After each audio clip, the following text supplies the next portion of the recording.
जय श्री राधे कृष्ण। मार्गशीर्ष में श्री कृष्ण भक्ति का विशेष महत्व है। योगेश्वर भगवान श्री कृष्ण गीता में स्वयं कहते हैं कि मासों में मैं मार्गशीर्ष मास हूँ। मार्गशीर्ष मास यानी अघन मास भगवान श्री कृष्ण का ही एक स्वरूप है। इसलिए इस मास में पड़ने वाली पूर्णिमा मनोकामना पूर्तिदायक, संतान सुख प्रदायिनी है। सतयुग में देवों ने मार्गशीर्ष मास की प्रथम तिथि को ही वर्ष का प्रारंभ बताया है। पूर्णिमा के दिन श्री सत्यनारायण भगवान की कथा, लक्ष्मी पूजन, शंख पूजन और भगवान श्री कृष्ण सहित चंद्रमा का पूजन करने से मन के सारे विकार मिटते हैं, जिससे मन में बसी हर मनोकामना की पूर्ति होती है। मार्गशीर्ष पूर्णिमा के दिन ही मां अन्नपूर्णा की जयंती मनाई जाती है, इसलिए ये तिथि सबसे खास है। पूर्णिमा के शुभ मुहूर्त में श्री कृष्ण भगवान, श्री विष्णु, लक्ष्मी जी सहित चंद्रदेव का पूजन अवश्य करना चाहिए। नियम पूर्वक स्नान करके आचमन करें, भगवान का पंचोपचार पूजन करें। इसके बाद ओम नमो नारायणा मंत्र का जाप उच्चारण करके हवन करें। रात को चंद्रमा को अर्घ देते समय प्रार्थना करें कि मेरे द्वारा किए गए अर्घ को हे चंद्रदेव आप स्वीकार करें।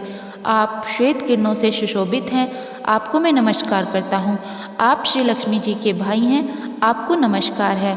और फिर मार्गशीर्ष पूर्णिमा या फिर उसके ठीक अगले दिन अपने सामर्थ्य के अनुसार आप ब्राह्मणों को भोजन करा सकते हैं, उन्हें दान देकर विदा कर सकते हैं। और पूर्णिमा के दिन माता, बहन, पुत्री या फिर परिवार की अन्य स्त्रियों को भी वस्त्र देने चाहिए। पूर्णिमा के शुभ मुहूर्त में भक्त द्वारा की गई भगवान की मानसिक पूजा भी संपूर्ण फल प्रदान करने वाली होती है। अपने विशिष्ट गुणों के कारण मार्गशीर्ष पूर्णिमा दुर्भाग्य को सौभाग्य में बदलने की क्षमता रखती है। अगर किसी व्यक्ति को लंबे समय से कोई कष्ट है तो वह मार्गशीर्ष पूर्णिमा के दिन व्रत रखकर स्नान ध्यान करके अपने दुर्भाग्य को सौभाग्य में बदल सकता है। मां अन्नपूर्णा को शास्त्रों में संसार के भरण पोषण की देवी कहा जाता है। उन्हें अन्न की देवी माना जाता है। धार्मिक मान्यता है कि एक बार जब काशी में अकाल पड़ा था तो लोग भूख से व्याकुल होने लगे थे। तब भगवान शिव ने लोगों की सहायता की। अघन पूर्णिमा के दिन ही माता पार्वती ने अन्नपूर्णा का रूप धारण किया और फिर भगवान शिव ने लोगों की भूख मिटाने के लिए मां अन्नपूर्णा से भिक्षा मांगी थी। इसके बाद मां अन्नपूर्णा ने वचन दिया कि काशी के लोग अब कभी भूखे नहीं रहेंगे। इसीलिए मां अन्नपूर्णा को अन्न, भोजन और समृद्धि की देवी कहा जाता है।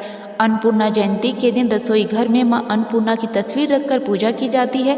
साथ ही इस दिन रसोई में चूल्हे की भी पूजा करें और इस दिन उपवास रखना संभव हो तो उपवास जरूर रखें। अन्नपूर्णा जयंती के दिन गरीबों को भोजन दान करना चाहिए। ऐसा करने से मां अन्नपूर्णा की कृपा दृष्टि आप पर बनी रहती है। इस बार पूर्णिमा की तिथि 2 दिन है, तो ऐसे में व्रत किस दिन रखा जाएगा, किस दिन स्नान दान करना ज़्यादा सही रहेगा, अब आपको बताते हैं।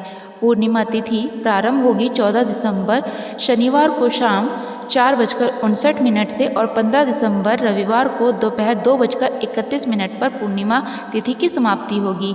इसलिए इस बार 14 दिसंबर शनिवार को पूर्ण व्रत रखा जाएगा। अन्नपूर्णा जयंती भी इसी दिन मनाई जाएगी और दत्तात्रेय जयंती भी इसी दिन मनाई जाएगी। और 15 दिसंबर रविवार को भी इस बार पूर्णिमा का व्रत रखा जाएगा।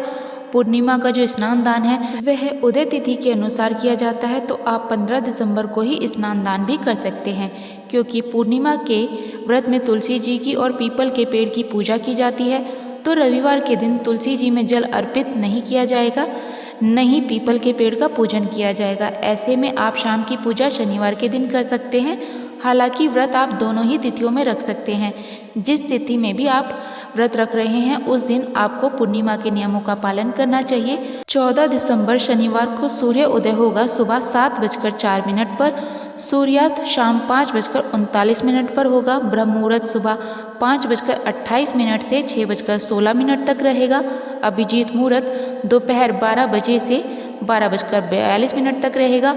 और इस बार पूर्णिमा तिथि पर दोनों ही दिन बहुत ही शुभ योग बन रहे हैं। सर्वार्थ सिद्धि योग बन रहा है, जिसमें सिद्धि योग सुबह 8:26 तक रहेगा। उसके बाद में साध योग अगले दिन तक रहेगा। राहु काल सुबह 9 बजे से 10:30 बजे तक रहेगा और इस दिन चंद्रोदय होगा शाम 4:37 तक।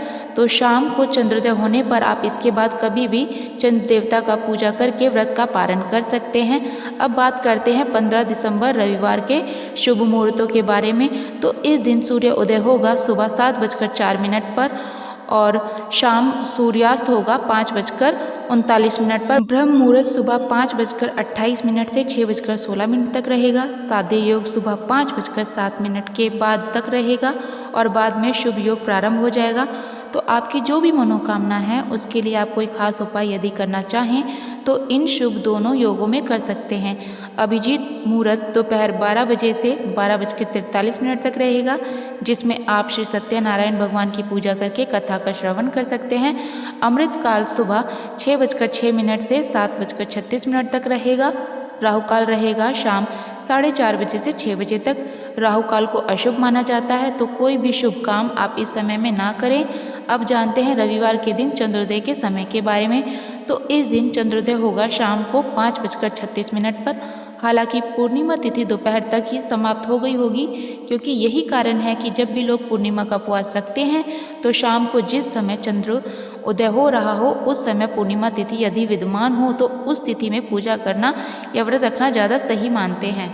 तो शाम को यदि आपने आज व्रत रखा है तो इस समय के बाद से जितनी जल्दी हो सके चंद्र देवता का पूजन करके व्रत का पारण आप कर सकते हैं। मार्गशीर्ष मास की पूर्णिमा के साथ ही मार्गशीर्ष मास का समापन भी हो जाएगा और इसके बाद से पौष मास प्रारंभ हो जाएगा। पौष मास विशेष रूप से सूर्य देवता को समर्पित माना जाता है। ये थी आज की वीडियो। अगर जानकारी अच्छी लगी हो तो वीडियो को लाइक ज़रूर कीजिएगा, चैनल को सब्सक्राइब कर लीजिएगा। हमारे चैनल पर इसी प्रकार की व्रत कथाएं, जानकारियाँ, व्रत विधियाँ आपको मिलती रहती हैं। मिलते हैं अगली वीडियो में। तब तक के लिए जय श्री राधे कृष्ण।